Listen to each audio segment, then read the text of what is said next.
Travis Etienne is starting a new chapter. The running back is now a New Orleans Saint, signing a new contract, 4 years, $52 million dollars as a free agent into the now New Orleans Saints, coming out of 4 seasons of stellar football in Jacksonville. The Jaguars was his former team, and he made lots of points for me this past season in fantasy football. Hopefully he will. And as he enters his 5th season, he's coming home because he's from Louisiana, and he's also addressing a long-running question about his name and how he should be addressed, or how his name should be pronounced, with the explanation that it is not Etienne, more or less as it's spelled, but it is Etienne. Etienne. Years of mispronunciation has led him to accept the ETN simpler version because broadcasters use it and people picked up on it. Now, we're going to get to that real deep thing in a moment, but let's go into how we got to ETN in the first place. He said the shift happened during his college career where coaches and teammates struggled to pronounce his last name correctly. And after repeatedly correcting people without success, he gave up. He just said, fine, it's exactly how it looks. ETN. And there you have it. The abbreviation stuck. The nickname or other pronunciation stuck, and it followed him into the NFL, where fans and commentators adopted a simpler pronunciation for the past 4 years. Achan said that the change was more about convenience than preference, though he still acknowledges that the original pronunciation that he used growing up is how his people and he wants to be addressed. So we'll do that going forward. This is not a one-off phenomenon. Let's go back a couple years to the 2023 season, where Miami Dolphins running back Devon Achane revealed that his name was not Achane, also commonly mispronounced. Many fans thought because Achane looked like the chain, they went with it. But it's actually Chon. There you go. That clarification highlighted how even high-profile athletes have their names widely mispronounced for years before they can get a chance to correct it and verse the traction that goes there. In the meantime, for some people, they just like the applause. They like being called out, and they'll go with it because they know it's about love. And here we're talking about Bijan Robinson, the Atlanta Falcons running back, who also scored many points for me this past season in fantasy football. Similar confusion for him, as Robinson said his first name is technically pronounced Bijan. Bijan. Bijan. But basically fans call him Bijan, like Dijon. And Robinson basically said he's comfortable with the more common pronunciation.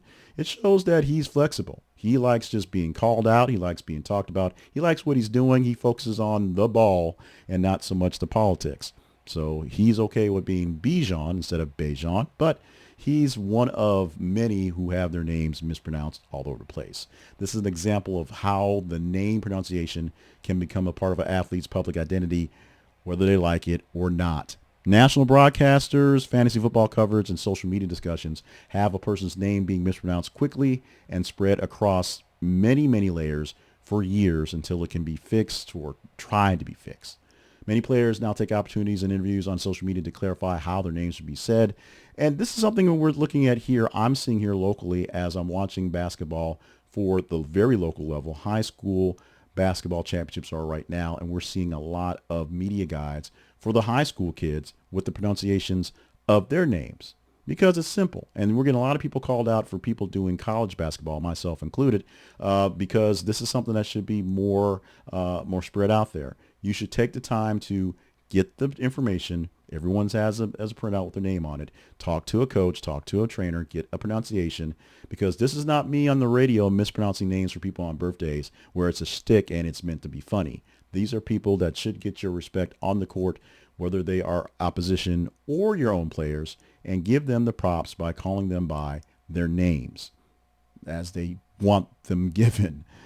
Clarifying the pronunciation helps broadcasters, fans, and media show respect for players and identities and backgrounds. It also allows athletes to control how their names are represented publicly. But once a nickname gets out there or an oversimplified version of something becomes popular, it can be difficult to change people's habits. Some people get stuck with some nicknames they don't particularly like, and they have to kind of work with them because that's what they're used to being put out there. It may not be what's on their checks, but it's what people are calling them out there in the field, so they have to use it to can maintain their maintainedness. Fans and commentators may continue using the familiar pronunciation even after corrections are made. Sometimes the corrections are hard to actually understand. but it is what it is, and you have to play for the fans, play to a bit to the commentators, because it's all the money they're pouring in from somewhere that pays those salaries. By the way, let's go to Louisiana for a second, because somewhere in some commentary we found this. I hadn't checked hadn't a chance to really fact check it, but this is sort of an explanation of how we got to Etienne from Etienne in the first place. Somewhere 50, 60 years ago or so, the name spelling Etienne, a common name within a family in Louisiana, or within people, you should say, those tapes, was there. Etienne. Or actually, it was actually Etienne. They called them Etienne all the way up into a couple years where they started just pronouncing it Etienne. So people of the same family with the same name, literally in the same family together, have their names pronounced by the people that they know differently. So it's really possible that he grew up being called Etienne. I'm pretty sure it is, because why would he lie about it? But people just saw the French-looking word and went with Etienne and kind of went with that one. That I have not had a chance to actually fact check, so we'll see if that's a real thing, or just some of those Louisiana made-up things somebody put there on the social media. But what do you think? Are you going to give the man his props? For one, the carries he'll get this season to hopefully make my Saints a worthy team again. And two, his actual government name. You're going to give him his name back? Let me know in the comments.